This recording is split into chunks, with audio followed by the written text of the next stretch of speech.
So after a great meal at Strip Steak the night before, I headed over to the Border Grill for the Border Brunch.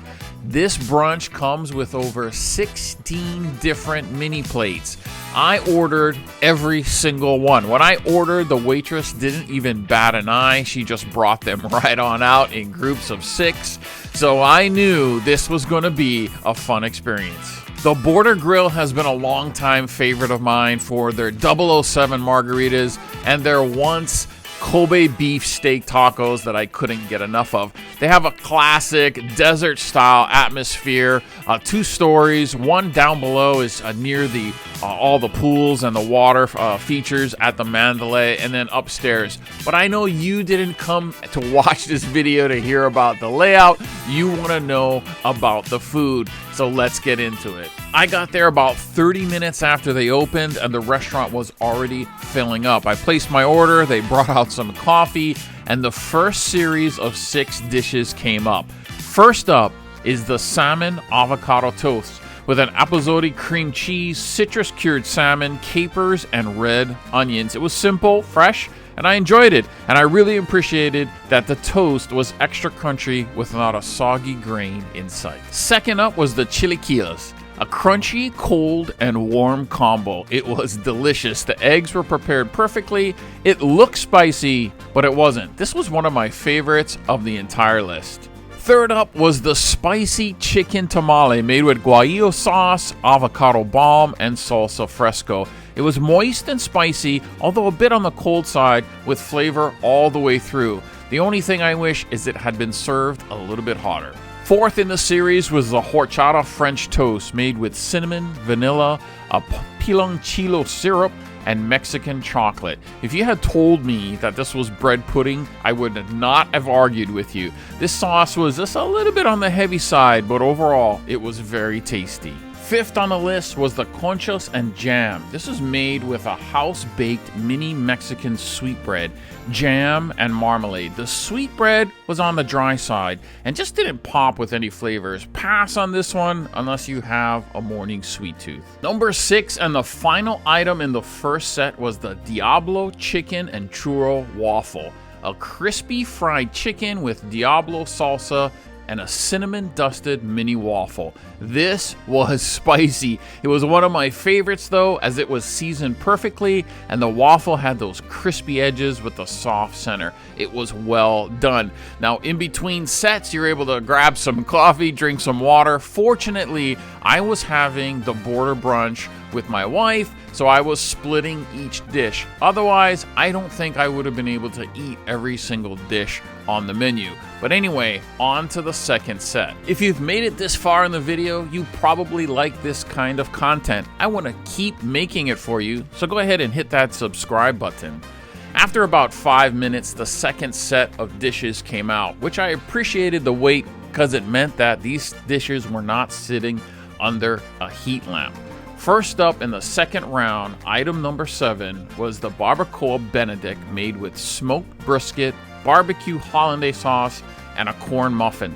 The corn and meat combo was delicious. The egg was well prepared, and the hollandaise sauce was a perfect match for this dish. I was starting to slow down, but then they hit me with the proverbial steak and eggs. A skirt steak with crispy potatoes, guacamole, and salsa fresca. The steak was a bit fatty, but it was charred nicely. The eggs and salsa were okay. Overall, not what I was hoping for, but I did order this one a second time. Number 9 was the breakfast taco with chorizo, potatoes, poblanos, Oaxacan cheese, and a flour tortilla. Why no corn tortilla? It was small enough, so I was disappointed that they didn't choose the better flavored tortilla. The filling was standard all the way around. Number 10 was the breakfast enchilada made with Oaxacan cheese, jalapeno bacon, and sofrito. This had a sweet tang to it with a delicious filling that really hit the spot. This was one of my favorites from the entire list. Number 11 was the chef's secret pancakes, and boy did this really wow us. One of the most unique dishes we had, and the berries on top just popped with flavor.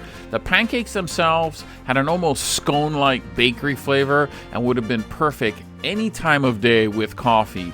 do not pass this one up. The 12th plate was the deviled egg made with escabeche, avocado bomb, ají amarillo, chipotle, serrano, ancho, and vegetable pearls. The onion and vinegar taste really made this dish pop. The egg white really had no flavor, but the coloring was quite interesting, and the filling and topping were perfect. Lucky number 13 plate was a birria hash and egg made with chili braised beef, caramelized onion, peppers, and crispy potatoes. The hash was great. I wish the potatoes were a bit more crispy and not just soft. The eggs and meat were well seasoned. I recommend this dish if you're only going to choose a few of them. Number 15 was the mini churro tots. These are made with cajeta churros, cinnamon sugar, and a raspberry sauce. The sauce was amazing, and the churro tots were done perfectly. Crispy, crunchy on the outside, soft and moist on the inside. A wonderful breakfast dessert. Number 15, second to the last, was the kampinchana made with the shrimp cocktail, house-made clamato, tortilla crunch, avocado, onions, and cilantro. Wow! The shrimp on top and shrimp throughout, a nice spice and crunchy onion. This served as an individual shot glass at each table. A bag of tortilla chips with this would have made it a complete meal. This was a surprise for both of us. It was small, compact, didn't look like anything, but the flavors in that shot glass were incredible. Number 16, to wrap everything up, it was a nice prickly pear chia parfait. This was made with chia seed, almond coconut milk, a lemon zest, and fresh berries. This was fresh, smooth. You can definitely taste the prickly pear flavors in here, which was very nice. A great way to wrap up 16 unique dishes. Wow, what an experience. 16 unique dishes. I tried a couple of them twice because they were so good, but overall, a great way to enjoy a wonderful Sunday brunch. Take a look at the menu here. Of course, they have a variety of other things that you could have ordered for breakfast on the menu. Take a look at that when you get a chance. Now, all of these restaurants that I'm showing you, I had planned to visit before coming, but there was one that we stumbled upon called Citizens Restaurant right in the Mandalay that surprised me. They had some really unique dishes, and overall, I would definitely go back to Citizens again. That one's coming up next. I'll see you guys in the lobby.